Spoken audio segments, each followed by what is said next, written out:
Je ne le dirai jamais assez, les amis. Je n'ai jamais vu un cimetière réservé aux femmes célibataires, réservé aux femmes qui n'ont pas de mari, réservé aux femmes qui n'ont pas de petits copains.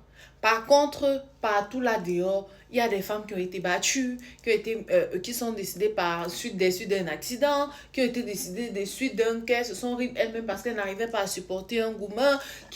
Franchement, regardez l'histoire de cette jeune femme mère de 3 enfants, qui est complètement déchirante, qui est décédée en France après que le père de ses enfants l'ait.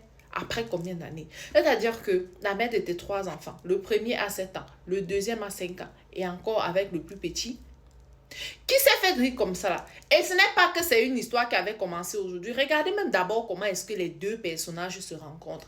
D'après l'histoire que j'ai précédemment publiée sur ma page, parce que dans la vidéo c'est plus détaillé, je préfère faire cette vidéo parce qu'elle est plus courte pour ceux qui n'ont pas le temps. La fille, elle était en Italie ici. Elle a beau elle est arrivée ici en Italie. Donc, elle sortait avec un gars en France. Le gars de la France, finalement, décide de l'inviter que, ouais, Mako, ça fait longtemps, on ne s'est pas vu. Viens en France, on va se voir, comme ça, là, notre relation va avancer et tout.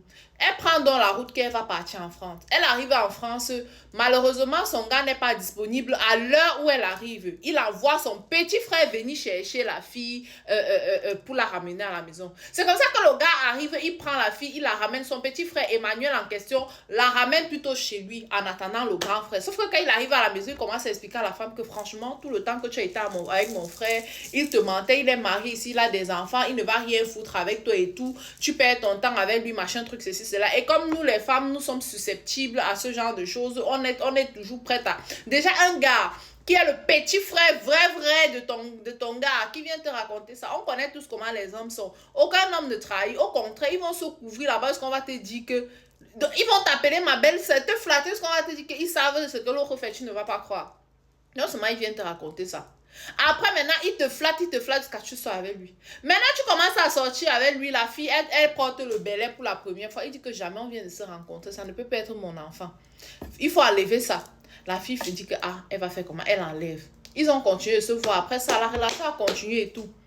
Sauf que, en allant avant, elle tombe encore enceinte de leur premier enfant. C'est donc comme ça là qu'ils décident d'aménager ensemble.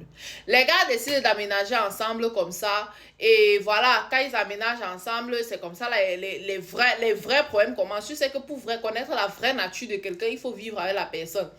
Il commence donc à narquer la fille et tout. Chaque fois qu'il narque la fille, il vient, il supplie. Vous connaissez comment les gens là... Les gars là connaissent supplier. Les gars qui n'ont là connaissent supplier, les toxiques là connaissent supplier. Ils pleurent comme ça parce qu'on te dit que demain il peut recommencer, tu n'acceptes pas. Donc il vient, il supplie, il pleure comme ça là. À un moment même la police a dit que hey, ça c'est quoi comme ça. On a même interdit au gars de se rapprocher de la fille. Mais comme il passait par derrière, il suppliait, la fille acceptait. C'est comme ça qu'elle tombe enceinte du deuxième enfant. Elle tombe enceinte du troisième enfant, elle accouche. Il continue de naquer la fille d'autrui comme ça là, jusqu'à finalement le jour du jour est arrivé. La fille qui postait sur les réseaux, parce qu'ils étaient populaires sur les réseaux, la fille se vantait sur Internet de son mari, de sa famille et tout. Il partait en vacances, elle montrait les photos des vacances, genre les choses que nous on vient toujours dire, même prière ici sur la toile là. Il partait en vacances, il postait et tout. Subitement, elle ne poste plus rien. Et la famille dit que ça c'est quoi comme ça? Jusqu'à la fin, c'est simple que celle qui poste chaque jour là, elle ne poste plus sur WhatsApp, rien, statut, rien. On appelle, c'est toujours le gars qui décroche. On appelle, c'est toujours le gars qui décroche. On dit que maman... Comment on dit, ils se disent, mais pourquoi est-ce que c'est lui qui décroche à chaque fois? Et la fille ne publie rien jusqu'à la fin. Et vu que la famille, les amis, tout le monde savait déjà que le gars naquait la fille. Donc ça a commencé à faire penser, même à l'école, c'est toujours la fille qui venait déposer ses enfants. D'un coup, tout le mois de juin, passé cela. C'est lui qui venait déposer. On a dit que l'affaire, cela n'est pas simple. Donc comme ça, là, que la famille, depuis le Nigeria, a appelé la police française pour dire que, waouh, qu'est-ce qui se passe donc ici, là? Il faut qu'on nous dise ce qui se passe parce que voilà notre fille, on ne l'entend plus et tout. Voilà la police qui arrive à la maison. On arrive à la maison net au moment où le gars est en train de vouloir se débarrasser de la fille d'autrui. Mais comme il n'était pas sûr, ils étaient obligés de coopérer, de dire que on le laisse quand même. Mais il dit qu'il va déposer un sac à la cave, arrivé, il paie. Maintenant, il n'a pas fait un live, il dit que non, la fille a glissé sur la peau de banane, elle est tombée. Quand elle est tombée là, elle est die. Il a eu peur, c'est là qu'il a pris le truc, il a tchac la fille d'autrui, il a mis au congélateur. Comprenez-moi les choses. La mère de tes enfants, toi-même, il dit qu'il avait peur d'aller en prison. Dieu merci, on est en Europe, ici là c'est facile de tracer quelqu'un. On a fini par le tracer, on l'a arrêté. Actuellement que je vous parle là, il est en prison. Ouais, mes soeurs, pardon. Quand ça ne va pas, maman, fuyez.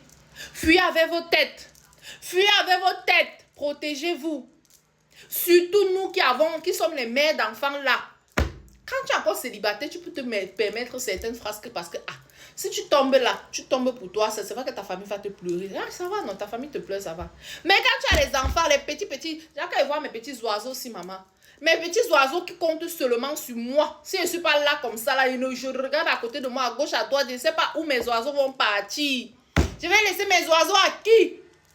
Tu vas laisser tes oiseaux. Parfois même, il y a les gens qui ont l'air sympas avec toi jusqu'à... Dès que tu les laisses tes oiseaux là, c'est là que tu confirmes que beaucoup n'a pas S. Quand tu as envie, tu peux laisser tes oiseaux là à quelqu'un.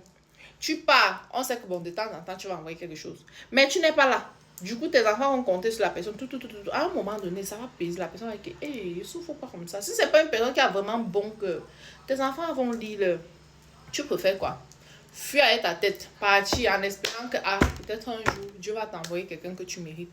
Ou bien rester là parce que tu as déjà prouvé aux gens. Pour prouver aux gens que tu es heureux ou heureuse. Pour prouver aux gens que tu es aussi le mari, maman. Oh, wow.